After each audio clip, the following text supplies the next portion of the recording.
Hi friends, మన ప్రపంచంలో ఎన్నో భారీ విగ్రహాలు ఉన్నాయి. వాటిలో అతిపెద్ద భారీ 5 విగ్రహాల గురించి మనం ఈ వీడియోలో తెలుసుకుందాం.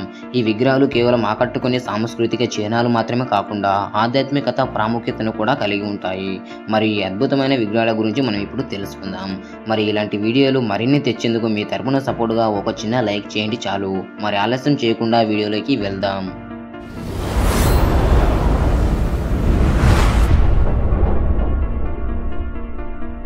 ఇక మొదటిది స్టాచ్యూ ఆఫ్ యూనిటీ. దీన్ని తెలుగులో ఐక్యతా ప్రతిమ లేక ఐక్యతా విగ్రహం అని పిలుస్తారు. ఈ విగ్రహం భారతదేశంలోని గుజరాత్ రాష్ట్రంలోని నర్మదా నది మధ్యలో సర్దార్ సరోవర్ డ్యామ్ కు 3 కిలోమీటర్ల దూరంలో నిర్మించారు.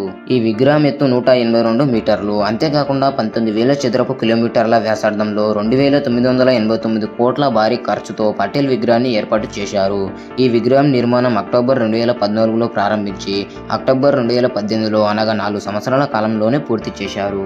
దీనికోసం 75,000 క్యూబిక్ మీటర్ల కాంక్రీటు, 5,700 టన్నుల ఉక్కు, 18,500 టన్నుల స్టీలు రాడ్లు, 22,500 టన్నుల రాగి షీట్లను వినియోగించారు. ఈ భారీ విగ్రహాన్ని నిర్ణీత గడువులోనే తయారీ పనులను ముగించేందుకు 2,500 మందికి పైగా కార్మికులు పనిచేశారు. సర్దార్ వల్లభాయ్ పటేల్ ఐక్యతా స్మారక చిహ్నం ప్రపంచంలోనే అత్యంత ఎత్తైన విగ్రహంగా ఇప్పటికీ నిలిచి ఉంది. Spring temple Buddha. Spring temple Buddha విగ్రహం చైనాలోని హెనాన్ ప్రావిన్స్ లో ఉన్న లూషన్ కౌంటీలో నిర్మించబడింది. ఈ విగ్రహం 1997 నుండి 2008 వరకు నిర్మించబడింది. దీని నిర్మాణం 11 ఏళ్ల సమయం తీసుకుంది. ఇది ప్రపంచంలోనే అత్యంత ఎత్తైన విగ్రహంగా 2వ స్థానంలో నిలిచింది. ఈ విగ్రహం మొత్తం ఎత్తు 128 మీటర్లు, అంటే సుమారు 420 అడుగులు ఉంటుంది.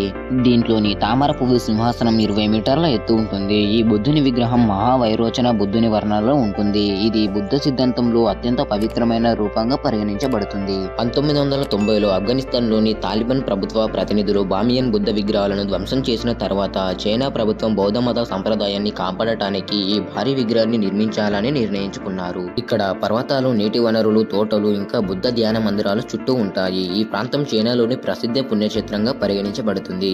ఈ విగ్రహం సుమారు 1000 టన్నుల బరువు కలిగి ఉంటుందట. ఈ టెంపుల్ చైనాలోని ముఖ్యమైన పర్యాటక కేంద్రాలలో ఒకటిగా నిలిచింది.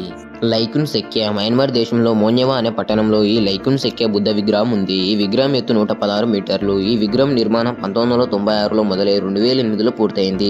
దీని నిర్మాణం దాదాపు 12 సంవత్సరాల పాటు సాగింది. ఈ విగ్రహం లోపల 31 అంతస్తులు ఉన్నాయి. ఇవి బౌద్ధ మతంలో 31 లోకాల ప్రతీకలుగా గమనించబడతాయి మరియు బుద్ధుని జీవితంలో ముఖ్యమైన ఘట్టాలు మరియు బౌద్ధ మతంలో ముఖ్యమైన అంశాలు ఈ అంతస్తుల్లో ప్రతిష్ఠించబడ్డాయి. లైకున్ సెక్యా విగ్రహం వద్దకు వెళ్లే పర్యాటకులు ఈ విగ్రహం యొక్క అంతర్భాగాలను సందర్శించవచ్చు. ఈ విగ్రహం నిర్మాణం వెనుక ఉన్న వ్యక్తి ఉగ్ను దావో అనే ప్రముఖ బౌద్ధ ధర్మ గురువు. ఈ విగ్రహం నిర్మించడానికి ఆయన ఎన్నో ప్రయత్నాలు చేశాడు. చివరికి 2008లో ఈ విగ్రహం పూర్తయ్యాక ఇది మయన్మార్ దేశానికి ఒక శాంతి ప్రతీకగా నిలిచింది. ఊషికు దైబుట్సు జపాన్ లోని ఊషికు పట్టణంలో ఉంది. ఇది 120 మీటర్ల ఎత్తు ఉంటుంది. ఇది ప్రపంచంలోనే 4వ అతిపెద్ద విగ్రహంగా నిలిచింది. ఈ విగ్రహం అమితాబ బుద్ధునికి అంకితం చేయబడింది. అంటే అనంతమైన వెలుగును ప్రసరించే బుద్ధుడని భావిస్తారు. ఇది 1993లో పూర్తయింది. ఇది 10 మీటర్ల బేస్ మరియు 10 మీటర్ల లోటస్ ప్లాట్ఫామ్ తో సహా మొత్తం 128 మీటర్ల పొడవు ఉంటుంది. ఈ విగ్రహం లోపలికి కూడా వెళ్లే అవకాశం ఉంది. ఈ విగ్రహం లోపల 4 విభిన్నమైన స్థాయిలు ఉన్నాయి. ఇక మొదటి స్థాయిలో బుద్ధుని బోధనాల గురించి వివరాలు ఉంటాయి. 2వ స్థాయిలో పెద్ద లైటింగ్ ఎఫెక్ట్స్ తో మరియు బుద్ధ విగ్రహాలు ఉన్నాయి. 3వ స్థాయిలో పూర్తిగా ఒక ధ్యాన మందిరం ఉంటుంది. ఇక చివరి స్థాయిలో 85 మీటర్ల ఎత్తు నుంచి అద్భుతమైన ప్రకృతి దృశ్యాన్ని మీరు చూడవచ్చు. ఈ విగ్రహం చుట్టూ ఉన్న అందమైన ఉద్యాన వనాలు, ఆహ్లాదకరమైన వాతావరణం ఈ ప్రదేశాన్ని మరింత అందంగా మారుస్తున్నాయి. ఊషికు దైబుట్సు ఇది జపాన్ లోని అత్యంత ఆకర్షణీయమైన ప్రదేశాలలో ఒకటిగా నిలిచింది. సెండై డైకనోన్. జపాన్ లోని సెండై నగరంలో ఇది ఉంది. ఇది 100 మీటర్ల ఎత్తు కలిగిన కన్నూన్ దేవత విగ్రహం. కన్నూన్ దేవతను జపాన్ ప్రజలు దయా కరుణ దేవతగా భావిస్తారు. ఈ విగ్రహం 1991లో నిర్మించబడింది.